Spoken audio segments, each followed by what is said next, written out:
ఒక రాజు అడవికి వెళ్ళాడట. అడవికి వెళ్ళినప్పుడు బ్రహ్మాండమైన చిలుక ఒకటి కనపడిందంట, ఇంత పెద్ద చిలుక. ఆ చిలుకని తీసుకొని నా తోటలో పెట్టుకుంటే ఎంత బాగుంటుంది కదా అనుకున్నాడు. ఆ చిలుకని తీసుకొచ్చి బ్రహ్మాండంగా దానికి బాదము, జీడిపప్పు, పిస్తాలు అన్ని తినిపించడం మొదలుపెట్టాడు. దానికి ఏముంది, హాయిగా కంఫర్టబుల్గా ఉంది లైఫ్.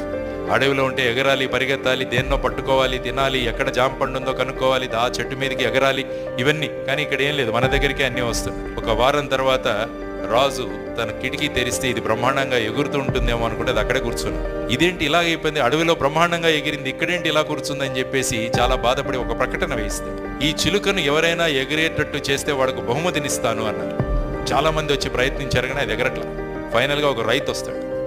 రైతు ఒక గొడ్డలి తీసుకొని వచ్చి అది ఏ కొమ్మ మీద కూర్చుందో ఆ కొమ్మను కట్ చేసేస్తాడు, అది వెంటనే ఎగురుతుంది అనమాట. కాబట్టి మనం కూడా లక్ష్య సాధనలో ముందుకు వెళ్ళాలంటే కంఫర్ట్ జోన్ నుంచి బయటపడాలి.